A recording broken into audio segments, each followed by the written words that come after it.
Hi guys, how are you guys doing? Happy new week. It is so good to have you yet again. Hi, I hope you had a lovely weekend and happy new week to you. New week, new video as usual. And thank you for joining me once again. Apologies for the lighting today. It seems kind of dark. It's because it's a very gloomy day outside and my lighting for that reason is not perfect.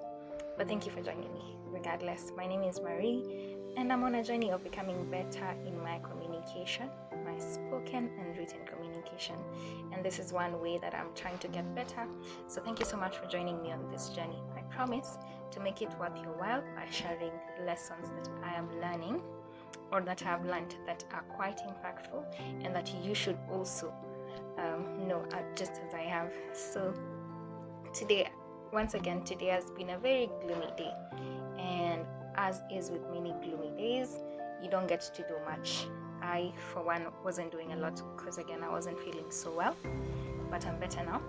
And yeah, I got to binge a series that I totally loved from the first day I watched it. It is around 4 years old now, and it's called Undercover Billionaire. Basically, individuals who are high net worth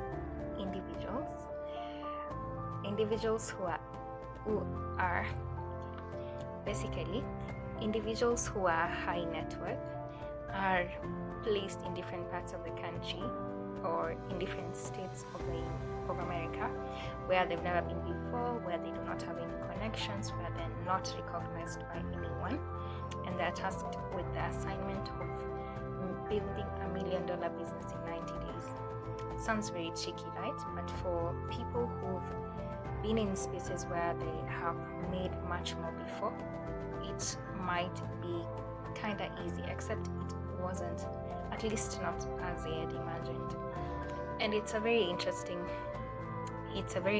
one, especially the second season, where we have many millionaires being placed across the country and them sharing their journey and us getting to see how much hard work goes into it.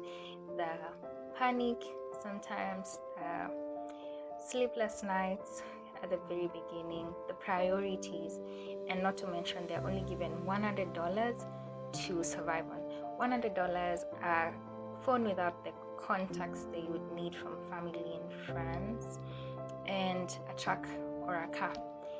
That's all they get. No accommodation, no nothing. And they have to build $1 million business from scratch. It's been really interesting to see. And just going to share one takeaway from one of the participants in the show. She's called Monique, and she said on the first day when she was struggling to get a place to sleep, because you get to the town kind of late and you have to figure out where you're going to sleep, she said vulnerability is not a liability, it is actually an asset. Because for her to get a place to sleep, remember they only have $100, and this was filmed during the pandemic. They had to figure out the cheapest places for accommodation, or the cheapest ways to get accommodation and food, which are the most expensive, and then work their way from there. So Monique here decides to share her story. It's not entirely true, but she decides to share it with someone who she hopes to get help from. And it is very interesting to see that throughout the series, each of these billionaires do not shy from sharing their story, asking as many people as possible as soon as they get to the town, asking as many people as possible, where can I get accommodation? Who should I be speaking to? I'm new here and I'm trying to build a business. Who do you think will be able to help me? That sort of thing. They have 0 followers on their social media as well, and they go on a spree of texting people, reaching out to associations, churches, you name it, trying as much as possible to know as many people as possible who can help them. So today's number one lesson is vulnerability is not a liability, it is in fact an asset. Another thing that was mentioned during the show as I was watching is that it never hurts to ask as many people as possible for help. and that was consistent across all the contestants. You could see them reaching out to people, you could see them asking for help, shamelessly so. And for people who have enjoyed soft life, it's quite interesting to see them get out of their comfort zone and just be like, hey, I don't have a meal, or I can't afford to pay you for this at this rate, but I can afford to work for you for free, and I'll offer you slightly more value for the month if you let me crash here. Or I don't have so much money, but I'm going to buy just a bit if you let me come back tomorrow and join your staff and work for you, that sort of thing. And you'd be amazed to see how much people are willing to help, and that was quite interesting. I'm not yet done watching all the episodes, but I know for sure that all of them are on en route to making the $1 million count. And yeah, I'll be here to share the lessons with you guys. And the last lesson, of course, I can't go without mentioning this, is resilience.